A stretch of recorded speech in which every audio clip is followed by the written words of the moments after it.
Jangan kata manusia yang bersifat nakal sahaja suka membuli sesama sendiri, apatah lagi jika terdiri daripada pelajar-pelajar baharu, sememangnya akan menjadi makanan pelajar senior. Namun, tahukah anda bahawa makhluk halus adalah pembuli nombor satu, terutamanya terhadap manusia yang lemah? Malahan, makhluk halus ini juga bagaikan mengetahui jika individu manusia itu baru saja menghuni di kawasan terlibat, sama ada baru memulakan tugas di sesuatu kawasan yang pada asalnya telah dihuni oleh makhluk gaib itu. Ketika ditemui wartawan sertif di sebuah warung kopi berdekatan, mangsa gangguan Muhammad Nawawi Ramli atau Awi yang merupakan seorang pengawal keselamatan asrama sekolah menengah kebangsaan cabang 4 Tumpak Kelantan dari kampung Kubang Batang dekat sini tidak menafikan cerita tersebut. Katanya beliau mula bertugas sebagai pengawal di asrama sekolah itu pada tahun 2007. Semasa memulakan tugas di situ, beliau dapati suasananya agak gelap, sedangkan lampu asrama sentiasa dipasang setiap kali menjelang malam. Pada mulanya dia mengesyaki apa-apa dengan kejadian itu disebabkan baru mula bertugas. Tentunya masalah tersebut disebabkan berlakunya litar pintas. Malah Awi sendiri malas memikirkan tentang peristiwa pada hari itu.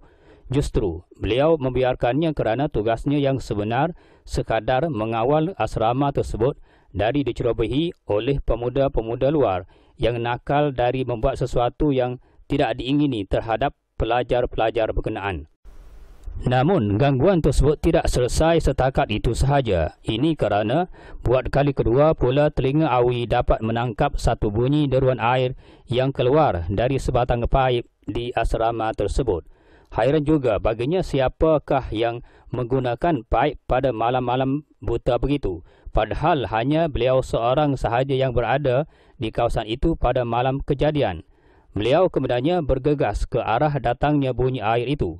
Namun sesuatu yang pelik berlaku kerana hasil pemerhatiannya tidak ada air yang keluar dari batang paip tersebut.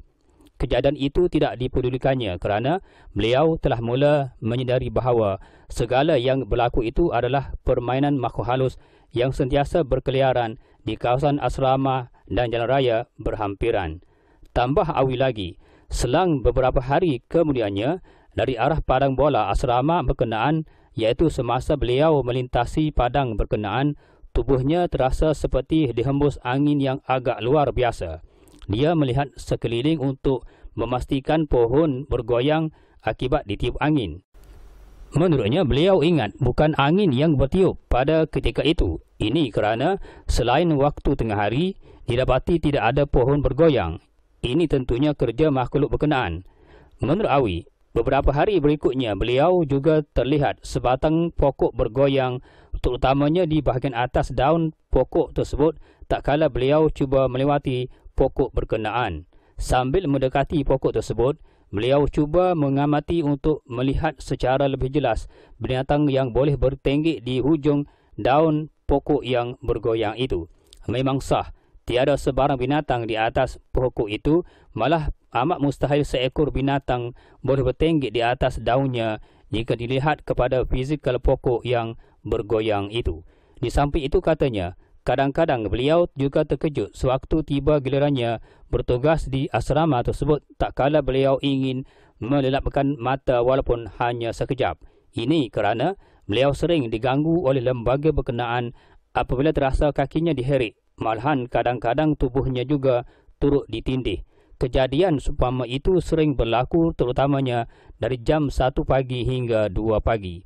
Katanya, kadang-kadang terdapat juga kanak-kanak yang tinggal di kawasan asrama tersebut disakat oleh lembaga berkenaan apabila menjelangnya malam. Malah kadang-kadang beliau sendiri pernah mendengar seperti bayi atau kanak-kanak sedang menangis berdasarkan malam-malam tertentu. Suatu hari sewaktu beliau sedang merokok di luar asrama itu, kemudiannya beliau meludah beberapa kali. Apa yang dapat beliau lihat ialah rambut yang mengerbang seperti ditiup angin. Beliau agak lembaga tersebut lelaki, tubuhnya agak sasa dan ketinggiannya sehingga 2 meter. Awi kemudiannya menceritakan bentuk fizikal lembaga yang menyakatnya sejak awal beliau bertugas di situ sehinggalah hari ini didapati tubuhnya agak sasa dari manusia biasa.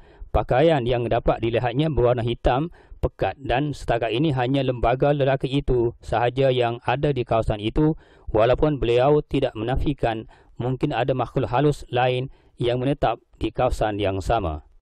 Katanya memanglah bersebelahan asrama tersebut dijadikan sebagai tempat pembakaran mayat kaum Siam. Beliau agak punca lembaga itu berkeliaran berhampiran asrama berkenaan datangnya dari tempat itu. Tambahnya lagi, kejadian histeria yang melibatkan 2 orang pelajar perempuan sekolah tersebut pernah berlaku pada bulan Ramadan lalu. Beliau tidak menolak selain tekanan yang dialami oleh pelajar berkenaan. Namun beliau percaya penyumbang kepada masalah gangguan histeria itu adalah disebabkan makhluk halus yang berkeliaran di kawasan asrama terbabit. Walaupun beberapa pihak cuba untuk menghindarkan segala masalah yang menghantui pelajar-pelajar berkenaan melalui kaedah tradisional, sebaliknya usaha tersebut menemui kegagalan. Sejajar dengan itu, beliau berharap supaya hal seumpama ini diselesaikan secepat yang mungkin sebelum kejadian yang agak pelik dan luar biasa terus menimpa para pelajar yang menghuni di asrama berkenaan.